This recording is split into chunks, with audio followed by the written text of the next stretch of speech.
वो अपना परिचय दें। मेरा नाम राजेश कुमार रोशन है। मैं सुपौल डिस्ट्रिक्ट से परसा गाँव से बिलोंग्स करता हूँ।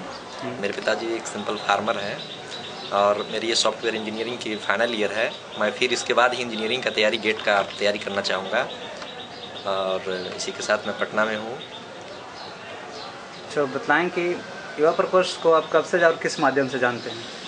जब मैं कॉलेज लैब में एंट्री किया तो उस वक्त मैं युवा प्रकोष्ठ के बारे में जाना और मनीष भैया वहाँ नुक्कड़ सभा चल रहा था स्टेशन के पास।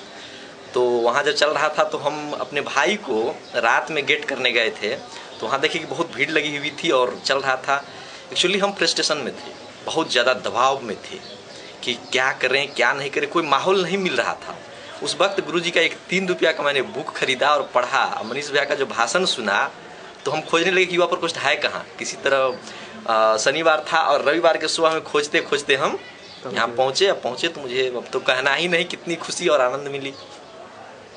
युवा प्रकोष्ठ से जुड़ने के बाद आपको क्या क्या मदद मिली?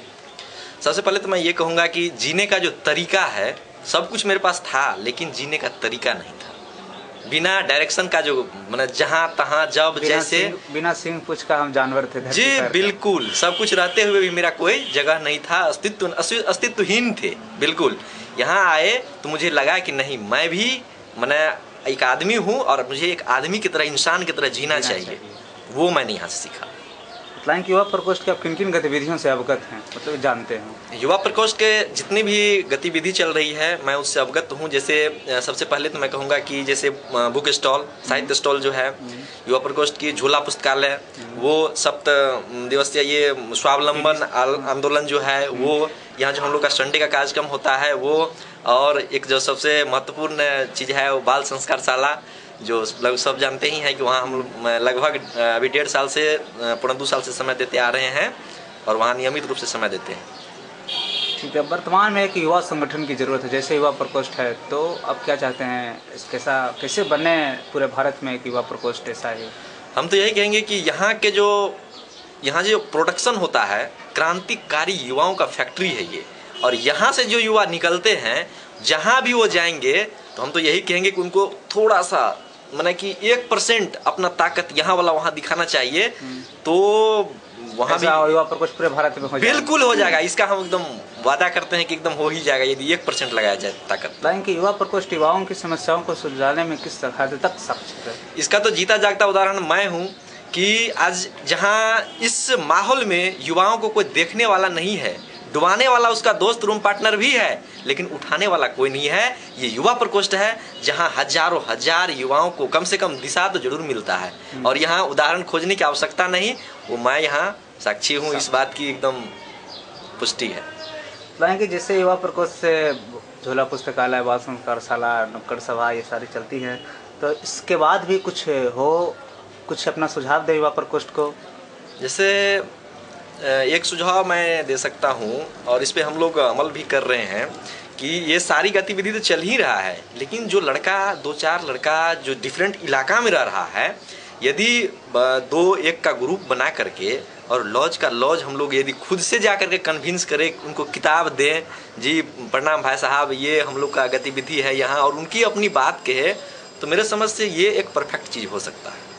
ठीक है, आपकी बातों से सहमत हूँ की बातों पे अमल किया जाएगा। युवा प्रकोष्ठ से आपको क्या क्या अपेक्षा या उम्मीदें हैं अभी तक?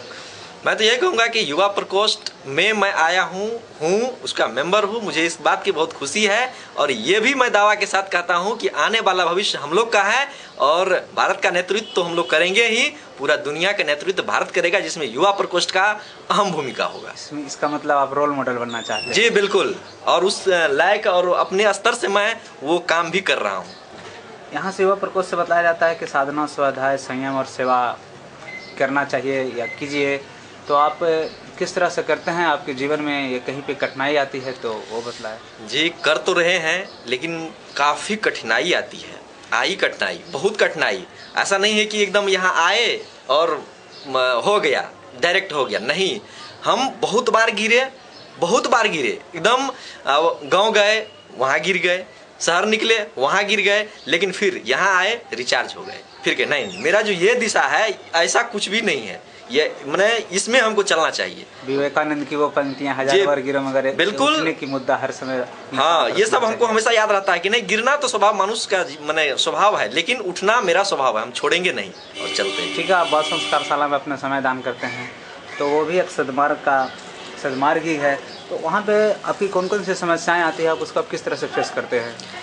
देखिए, हम लोग भाई लोग में भी कभी कभी समस्या आती है।